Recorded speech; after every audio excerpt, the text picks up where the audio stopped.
Hello everyone, it's Cheryl Millett here, live at 5 for a Thursday, April 1st, be it the first day of April. So welcome, and live at 5 as usual, we want to learn something new or something completely different. And as you can see, I'm wearing a hat. I just outside, just got some no more lockdowns.ca signs from somebody. So if you're in my area, Bathurst and St. Clair, and you'd like a sign, one of those signs to put on, because what am I hearing? I'm hearing that there is another one planned.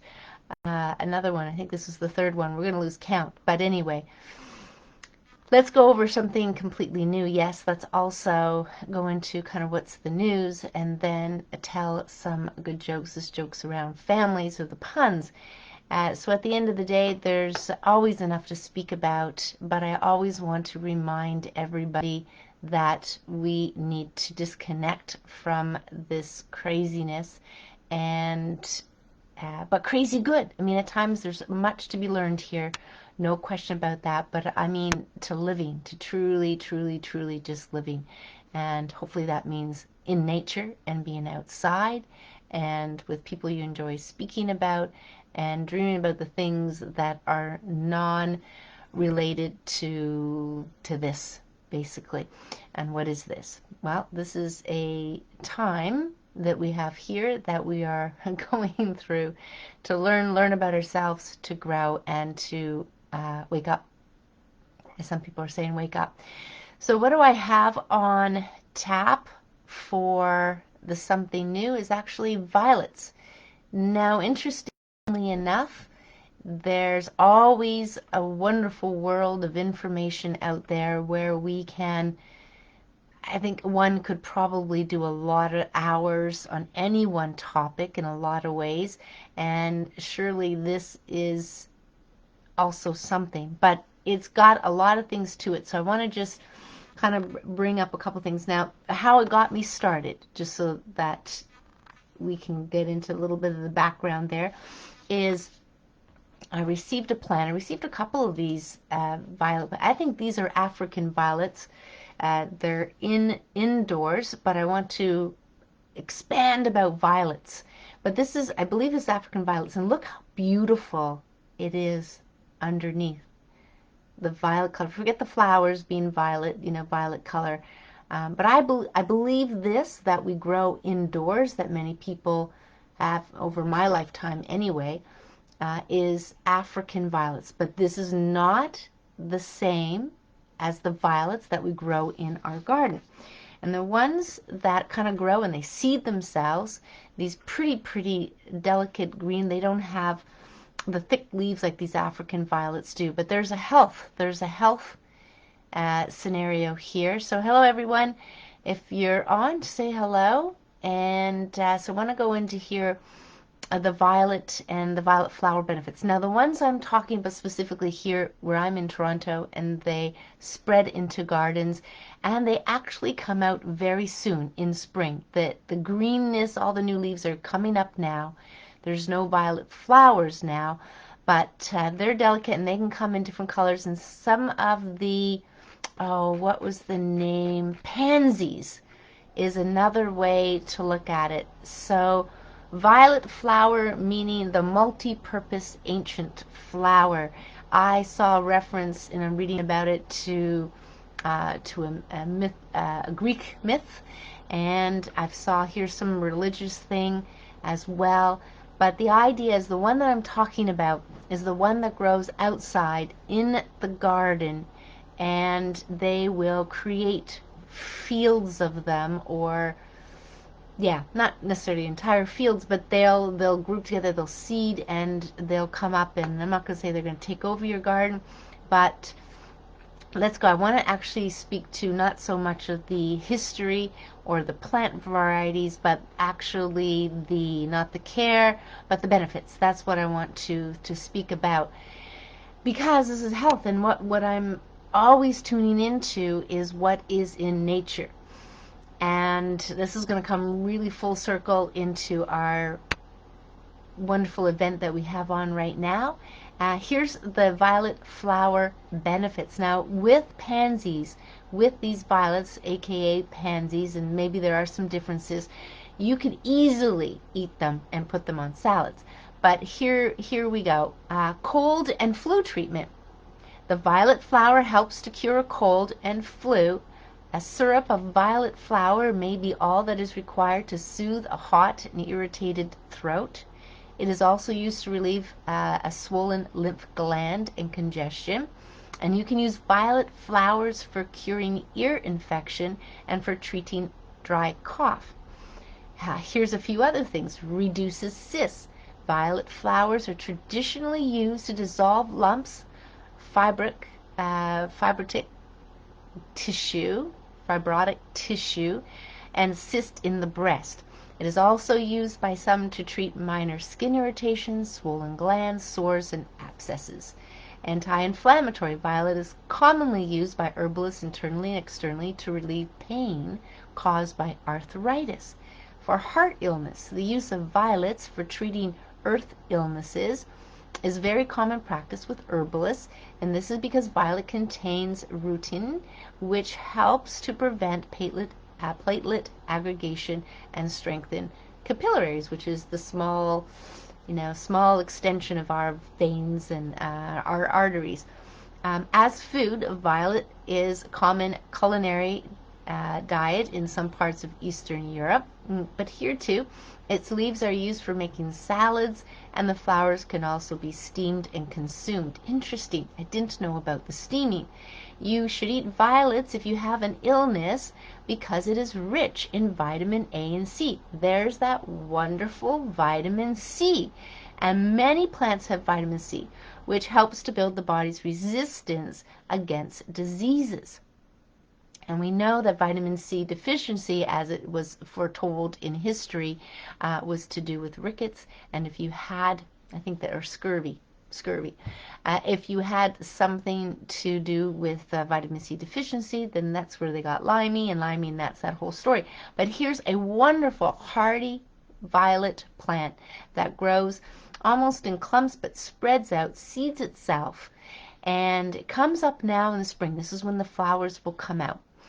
The idea to use it ongoingly in culinary diet when there's so many of them is to get away from using the foods that have been selected, so we are limited as in the foods that are provided to us in the convenience of big box stores and foods. We're very limited that way, and we want to expand into the foods that all of us can eat now and then, or where it's readily available. So violets, I have a ton of them in my front garden.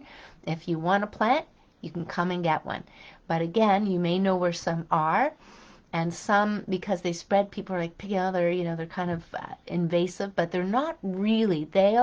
What I've learned in my garden is they'll stay in their area, and they'll get bushy and strong. They'll stay in their area. Again, in the spring is when the flowers come out.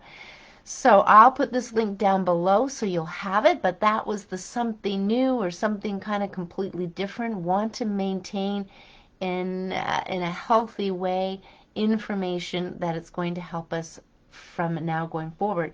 It's been helpful in the past, but as I said, past, present, and future, this is the information I want to kind of bring forward to today, is that idea.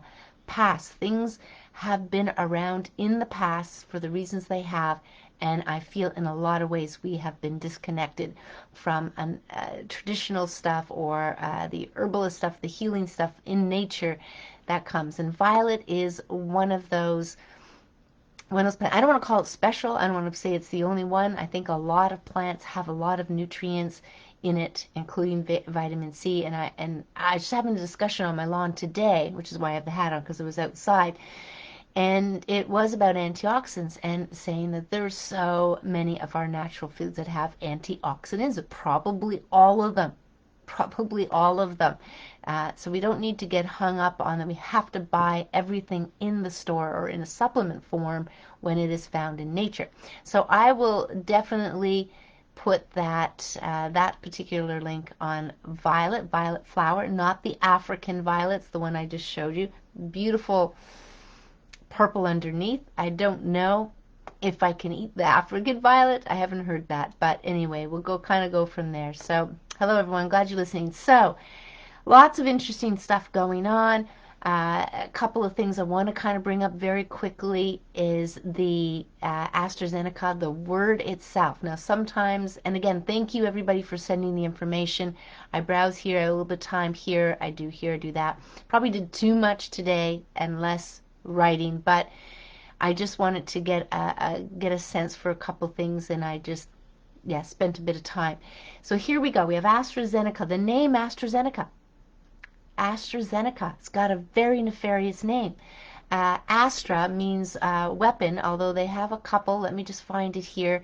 It's got a name from before, but it was in Sanskrit means a supernatural weapon presided over by a specific deity and imbued with spiritual and occult powers that cause its effect or impact. But later the word became denoted as any weapon which is used by releasing it from one's hand. AstraZeneca, vaccine shot. For example, an arrow.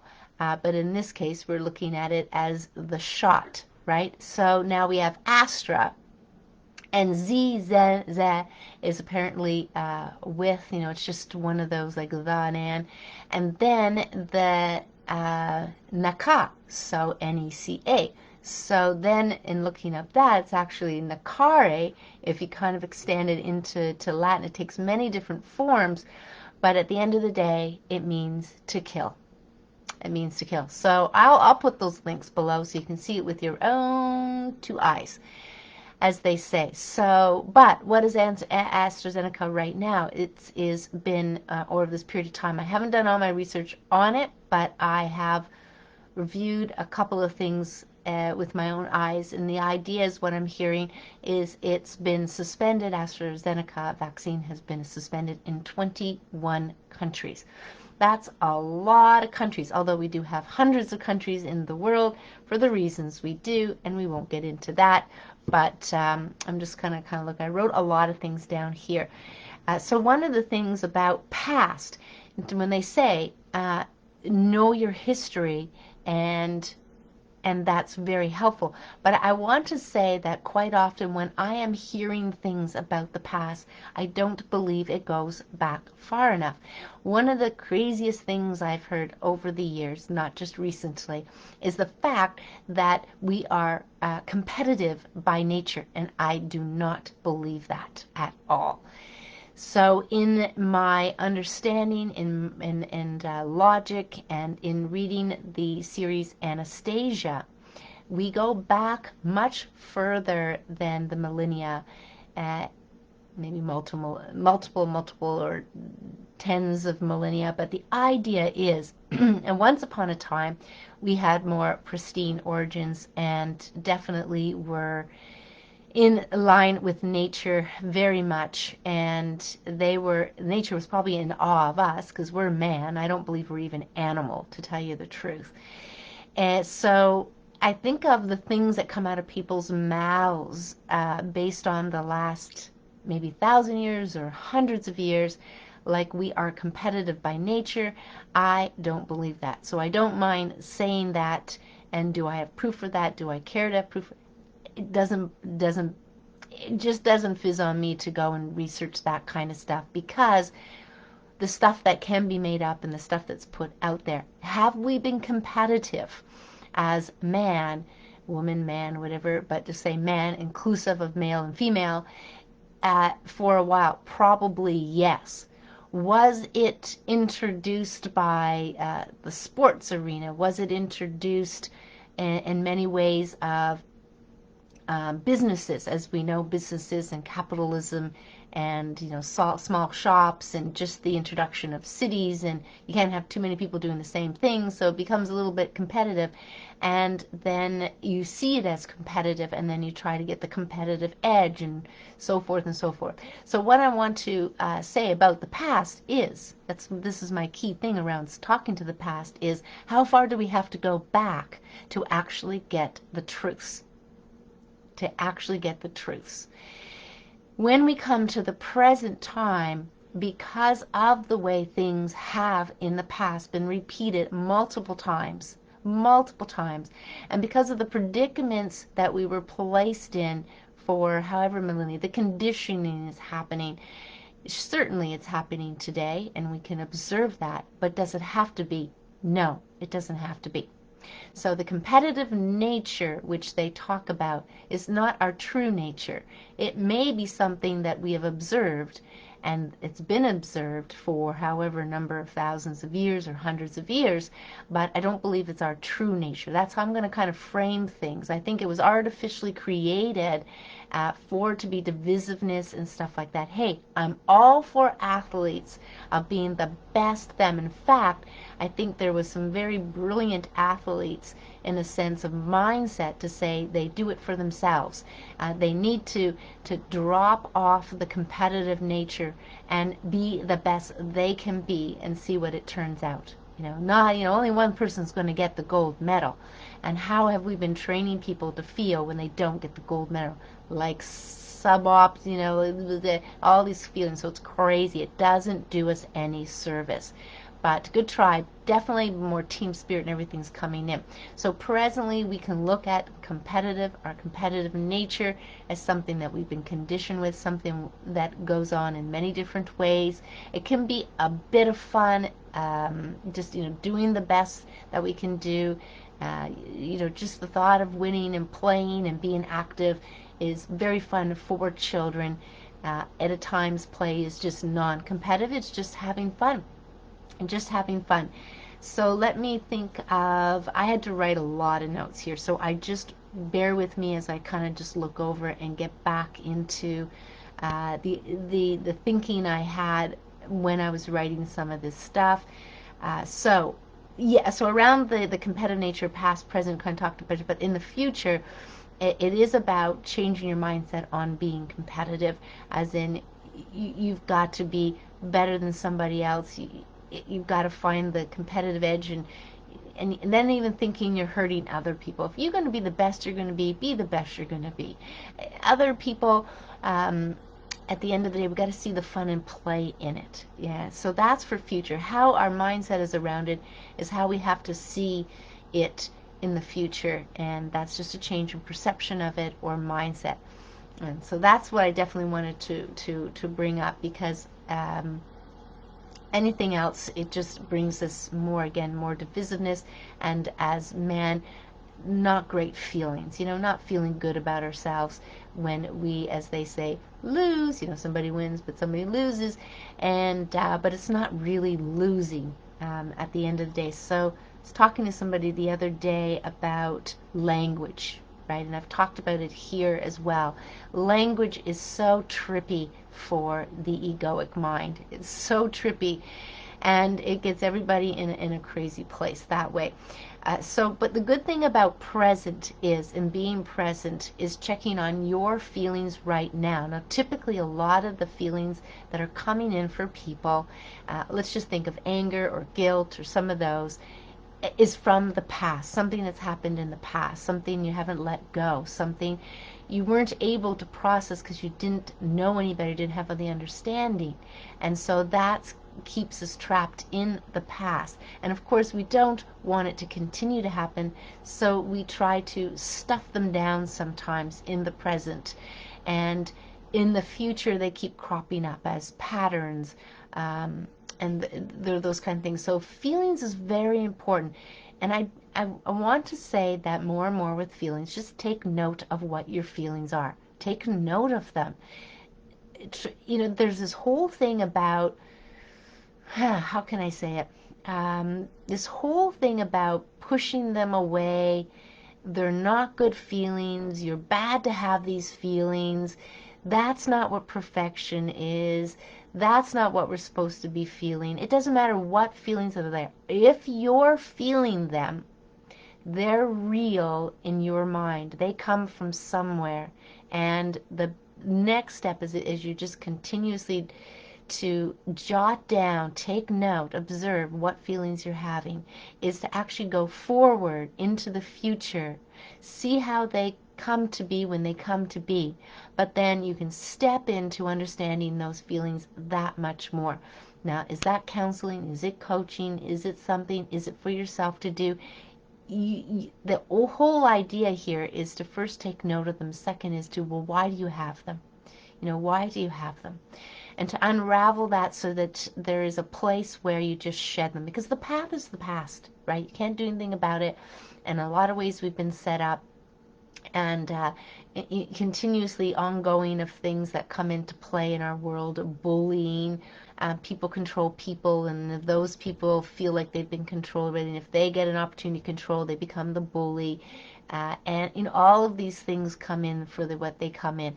But peace and joy, all these things that sound woohoo perhaps, but they're not. They're just a place of being in a how can I say it, a calmer place, at peace. You're just calmer, you're taking with what comes, you're looking at it in with a lightness, those kind of things. So let's just see, that was feelings, past, present, future. I wanted to make sure I talked about competitive feelings, and let's talk about this event, okay? I want to talk about this event in past, present, and future. In the past, we have been led to believe certain things, and this is where I want to come into the germ theory here, okay? I have to come into the germ theory. I'm going to bring up a couple of things as to why what's happening presently first, before I kind of go into the germ theory. Dozens of schools close as teachers get sick from the vaccine. It's interesting. There's multiple schools that are written in with a little bit of narrative. I'll make sure I post that. A nurse quits and reveals. Nurse quits as she can't stand the lies. They have shut down entire wards. Now I'm hearing from people that some hospitals are busy. One of the things is key is to, if we go back far into the past, and even into the present, there are people living 150 years old. I'm just going to take a drink before I feel that tickle and start coughing. Anyway, so one of the things about the past is how far do we have to go back to understand our pristine origins. This is where Anastasia goes in, where everybody's well, they're with nature, they're outside a lot, they're not doing all of the things that we're doing today artificially. So that is so key. We have come to a place today where we're doing so much artificially, and we've got to take that in consideration. So before I go into the germs, before I go into the virus, before I want to do that, I want to actually, what do they call? Lay it out. Lay it out here. So we have all these things coming up. We have increased cancer rates. I've talked about this before. Increased diabetes rate. There's zero confidence in the chemo or the treatments, or poison as they call it. Zero confidence in insulin or any treatment that they currently have for diabetes. And that's to go to say many other things. They have treatments for the symptoms, but that's where you go there. So let's go into the germ theory here. I want to kind of instill a calm here about certain things, but we do have to go way back in the past as our pristine origins, Anastasia says, where we're living in harmony, living in balance with nature. The animals revere man, and there is an intelligence beyond any supercomputer that exists today. So we could talk about evolution theory. We could talk about all kinds of theories, but let's talk to the germ theory, because it is starting to come up where people are starting to question it. Okay, so questions are great. Question. Germ theory of disease is the currently accepted scientific theory for many diseases.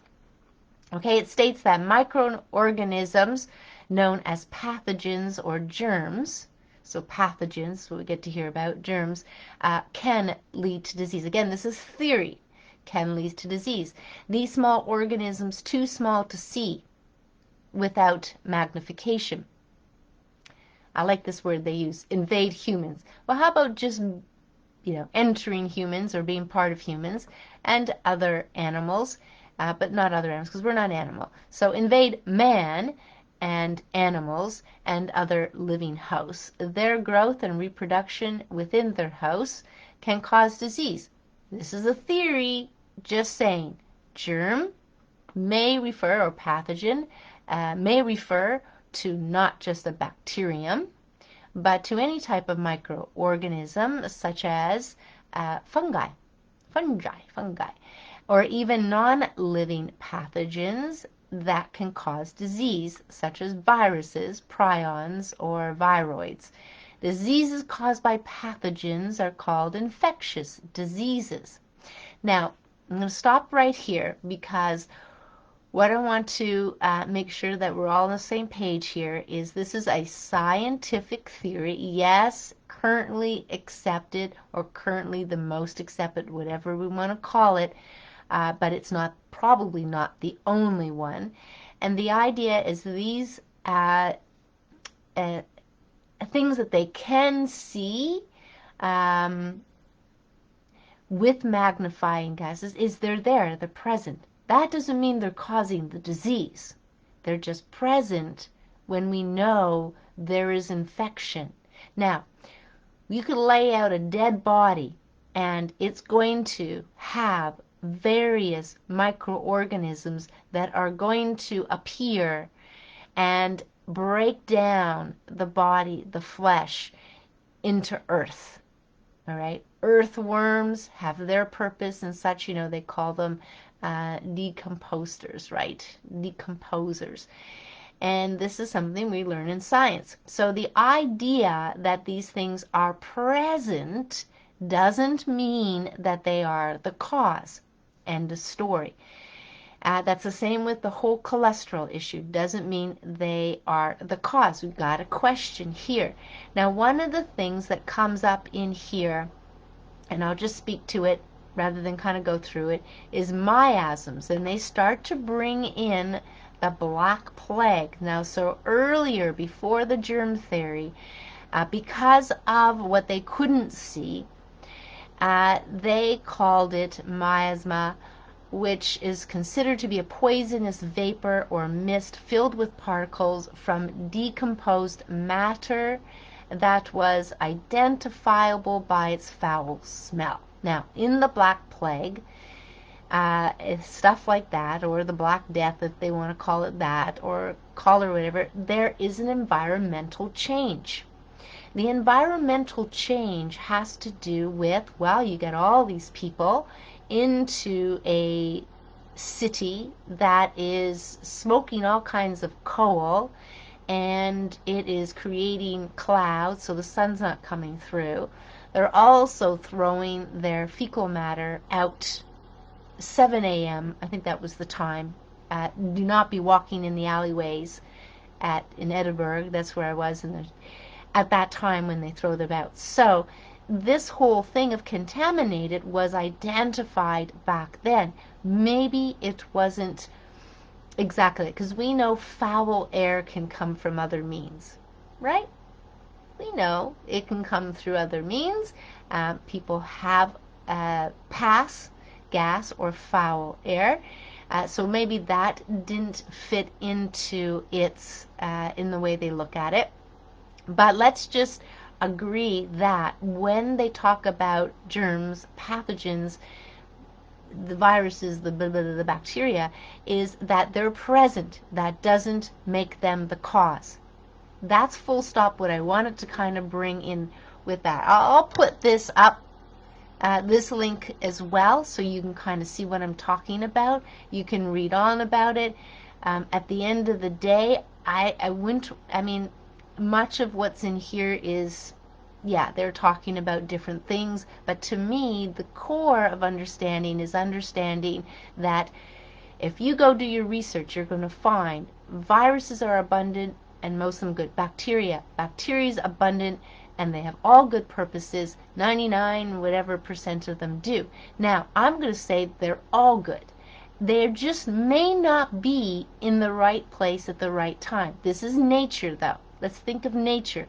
Now, bring us into artificial environments, okay, and man consuming artificial water, um, artificial drugs, synthetic drugs, artificial food, processed food, refined food, and we ourselves have created an environment that is not so clean.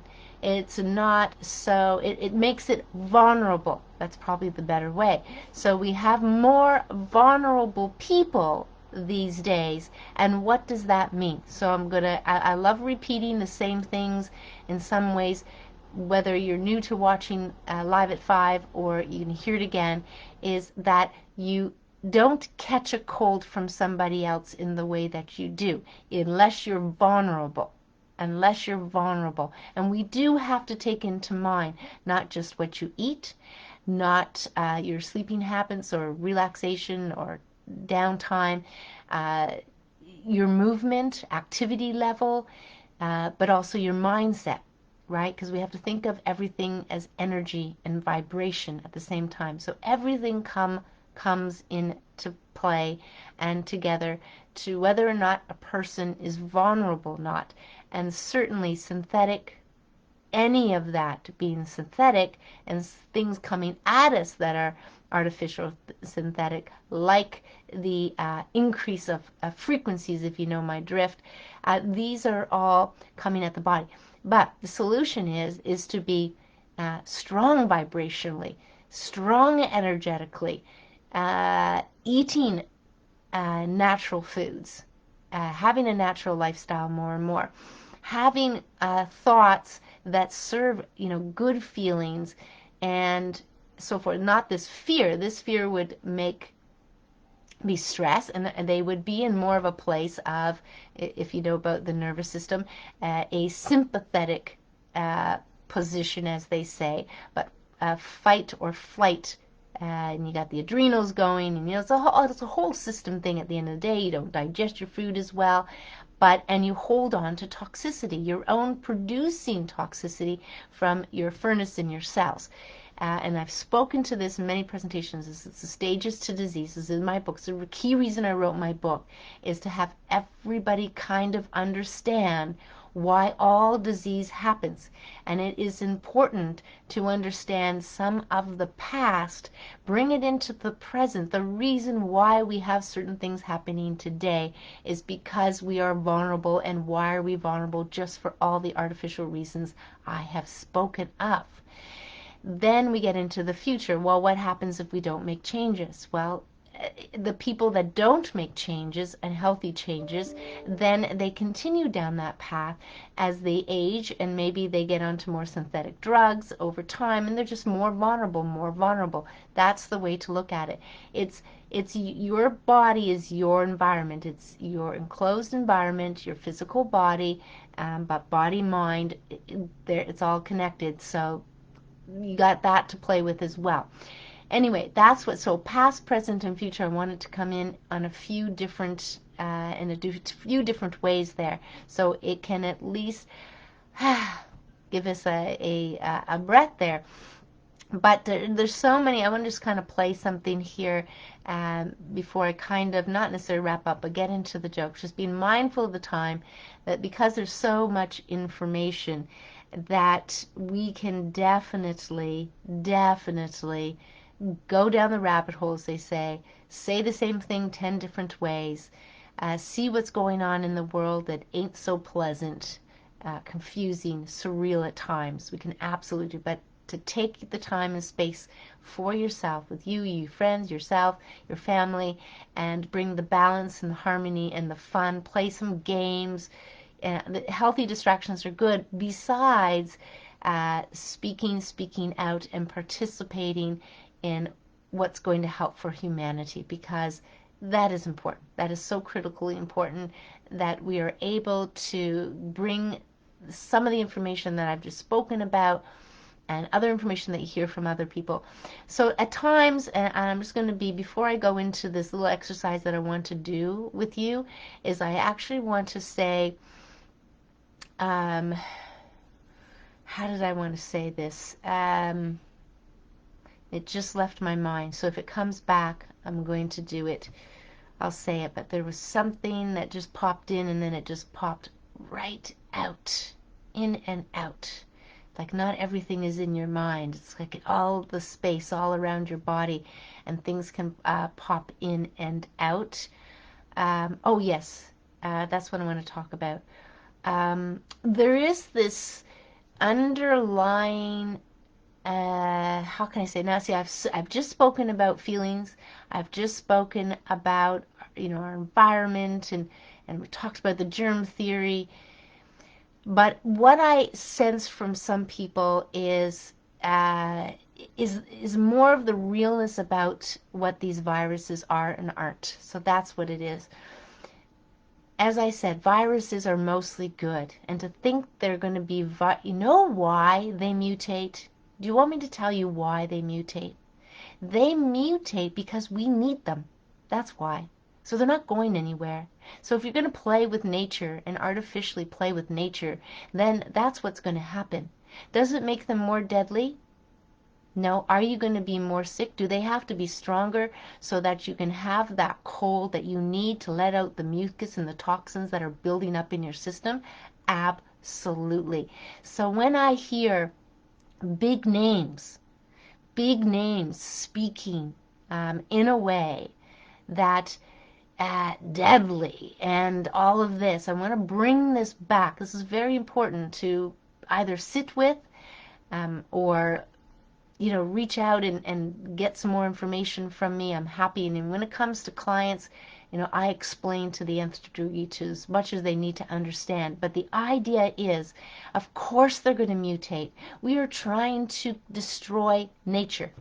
When we destroy bacteria, viruses, well, let's call them germs or pathogens, right? We are causing our body to want to make ones that are not destroyed by the very artificial means in which they are trying to do and trying to control nature. Your body wants to get rid of those excess toxins. They want to.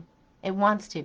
And we've seen the cold and flu as something that's terrible and we don't feel so good when we have it. Well, if you do not like getting colds and flu, then you're going to take care of your environment, your body, through means of how you treat your physical body and also your mental as well. That's what you need to do. So there's no magic bullet. End of story. There is no magic bullet because nature is nature. So if you don't want to get sick, if you don't want to get a cold again, if you don't want to get the flu, there are ways that you can do that. But let me tell you, that is nature at work. So what is coming about in our environment, as some of them have tuned into, variants, more, I don't want to get into that deadly word, but stronger and stronger, is only because your body produces the ones that need you to detoxify when you're having a cold. Does that make sense? That is nature. We're never, ever, ever going to get rid of bacteria or pathogens or germs or viruses. We're not. It's part of nature. We need it to decompose those living things, from bodies to animals to trees to plant material, so that it can become the dirt and the soil, the recycling, the circle of life, right? That kind of thing. So that is clearly something that the stories of science, the theories around science, the limited science has gotten us to believe and to be afraid of the things that aren't going anywhere. And if you are more vulnerable and you have to have a stronger virus in your body that your body is going to have to create to because you need to detoxify. And if you don't detoxify, cancer happens. Other things happen. But what do you think those things are? Mutated cells. They're the ones that your body's not able to detoxify. End of story. And if your body's not doing it, then it shows up. That's why you have tumors. The tumors are a way your body's intelligence to make them into a closed pocket of something, tumor of something. And we even see tumor as a bad word. We see there's all this bad language, this crazy language, how it goes. So I wanted to get across that for today. I wanted to do a very, very simple exercise for all of us here. And you may have your individual people that you want to be acknowledged. So it's about acknowledgement, okay? So play with me here. I've got a big list, but nonetheless, I think sometimes when we take the time to do certain things, it is the most powerful. And I'm going to give you another exercise. This exercise we're going to do on here, but here's the other exercise. Don't do a quick hug. Do a hug that lasts for seconds or even a minute, and just announce that to the person. Let's hug for a minute. Let's hug for 10, I don't know, just don't put even a time on it. Let's give a good hug. Okay? So time we take to do things and not buy into the psychological prepping of, or definitely has, where they say everybody only has 3 seconds, and if you don't catch them in 3 seconds, you blah blah blah blah blah. So that's my way of saying BS. I don't believe people have that. And if they do have it, not because it's in nature, they do it because they've been trained. Okay? Well, I could talk here all day about so many things that probably come in my day. If I don't make these notes, the next 10 things to talk about would come into my place. So let's acknowledge. Okay, let's acknowledge those people that are, how can I say it? They're playing a little big, they're out there and making a difference in their way because they have the means, they have the desire, they have the clout, they, be doctors and whatever. So let's acknowledge these people. Okay, I'm just going to name off a bunch of names. You yourself can think a bunch of names. I'll just name, and this is by far not a complete list, okay? So let's acknowledge these people. Del Bigtree. Okay, Dr. McCullough. Boy, he's been around for a very long time. Not that others haven't. Aaron Elizabeth, that's his, I think his wife now, partner wife. Anyway, beautiful Vandana Shiva, doing all that work in India, calling Bill Gates out, getting the farmers back on track in India. David Wolf regarding whole foods, raw foods. Sasha Stone, John Rappaport, Tucker Carlson, and the interesting questions he asks and get out there. Rebel News, all of the investigative reporters and the people that work with them and help. So Rebel News, all those other organizations that come out, the Line, No More Lockdowns. Like, I'm probably going to miss some, so it doesn't matter. It'll be there. Anyway, so what else do we have? We have, various doctors and scientists. Dolores Cahill.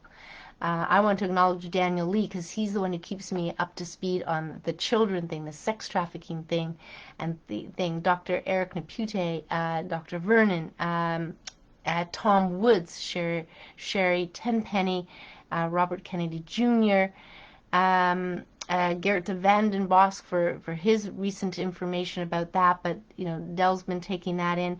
Dr. Naomi Wolf. I mean, some of these people are stepping into position. I'm not going to say I agree 100% with what we're saying, because if you've watched what I've already spoken about, you'll see that we have to go further into the past to understand and to bring in nature. Dr. Andrew Wakefield.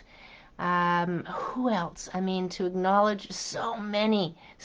Now, what I want to take it down to, okay, so let's acknowledge the people that we have communication with. Let's acknowledge the people that we are maybe on Zoom calls with, or it could be family or neighbors or anything like that. I am just going to, this is by far not everybody, and their role and me acknowledging him is going to be so varied, so varied. So you may know this may be you. You may recognize your name. But again, if I miss your name, it's only because I filled up my page and that was it. And again, this is for a variety of things that these people are doing, whether it's the farmers, whether it's, so to do around healthy food, or it's to do with sharing information, or it's to do with bringing people together, or it's to do for supporting others, all those kind of things. So Barbara, Jack, John, Ann, Bonnie, Carla, Lena, Gordon, Errol, Kevin, Jim, Lana, Emer, Elizabeth, Andreas, Jane, Paul, Michelle, Mel, Josephine, Charlotte, Brock, Cindy, Denise, Nancy, Eric, Adam, Lana, Marcia, Benjamin, Steve, Sue, Susan, Vern, Terry, Sharon, say the daddies and the mommies, or the uncles or the aunts, or the cousins, all of those.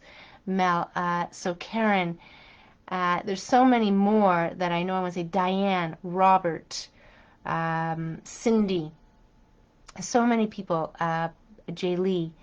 So these people are making a difference, all different. Glenn, Michael, so many people in so many ways. They're helping people cope, helping people with their, with their either their health, their nutrition, their activity, and they're sharing things, important things that can help, like colloidal silver, different things that are going to come out. They're going to support our bodies in the near term, but we need to make sure that people understand that at the end of the day, there's no magic bullet.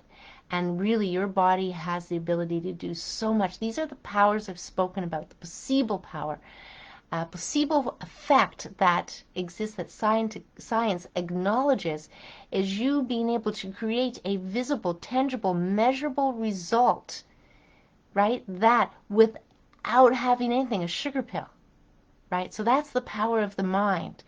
And this gets into we being creators, manifesting what we want. And that's why it's so important to bring all of this back, to get in touch with nature, understand our nature, understand the things, be aware of the things we can, and then step into being with it and doing it and dreaming and imagining. That's the creator starts with the thoughts, the power of the thoughts of what you actually want this world to be like. And I'm sure it's not the ongoing this, but if you talk about this, you're giving it energy. When I say this of it, you're giving it energy. But there's a lot of goodness that's coming about with all the various people tuning in to the truths, right? The truths. So that's about that. So what I'm hearing, fun, is, there are 18 states in the U.S. and probably other in the country that are completely open. They're just completely open. That's not to say some people are still still very comfortable in wearing the mask and doing what they're doing, but I don't know, but they're having big barbecues in Texas, right? They're having big barbecues and they're having outdoor social events, and here in Canada, as some are talking about, it's like it's crazy up here. It's like, who would have known, those those Canadians, the cleanest, the resorts, and the nicest people, and that we are with this, this leader. I don't even want to say, but leader just in name only. But leadership is another thing altogether. So we, the people, have to come together, and no more lockdowns. So if you want to sign, and you're in my vicinity, Bathurst and St. Clair, but even if you do want to sign, I think you can go on to nomorlockdowns.ca and actually request one for your lawn. So to get these up more and more, I think people even want them, but they don't even know they exist. So the more that we put up, the better it is. But I do have a handful here. April dropped off today, so thank you for that.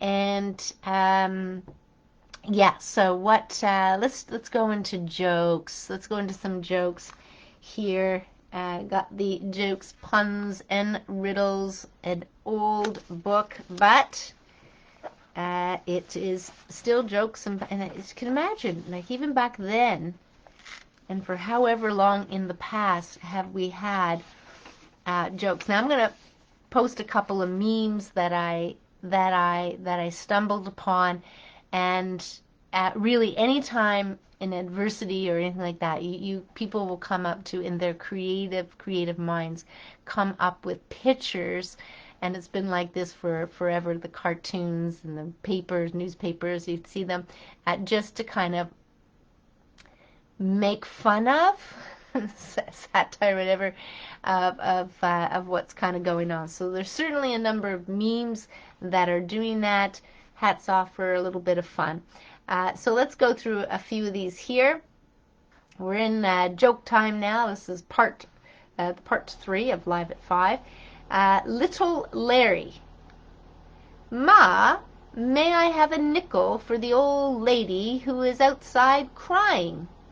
Mother. Yes, dear, but what is the old lady crying about? Larry. She's crying. Salty peanuts, 5 cents a bag. All right, that's that one. Another one. Johnny rushed out of the bathroom. Oh, Mother, he shouted, I saw something running across the floor with no legs. Nonsense, says his mother. What are you talking about? Water, was the reply. Son. Dad, what is a weapon? Father. Why, son, that's something you fight with. Son. Is Mother your weapon? Now remember, this is a very, very old book. Let's just read a couple more that I haven't read myself. Pat, what are 5 peaches plus 3 peaches? Pop, add 5 peaches to 3 peaches. Don't you know the answer? Haven't you ever done a problem like this before? Pat, no, in school we added apples. Okie dokie. All right, let's see what else there is here. Okay, a boy away at school sent a cable to his father asking for money. And this is what it said. No mon, no fun, your son. No mon, so I guess that means short for money. No mon, no fun, your son. And the reply came back. How sad, too bad, your dad. Oh, man. All right, we'll read one more just off the cuff here. Linda. Mother, is it correct to say that you water your horse? Mother. Yes, dear. Linda. Then am I going out to milk my cat?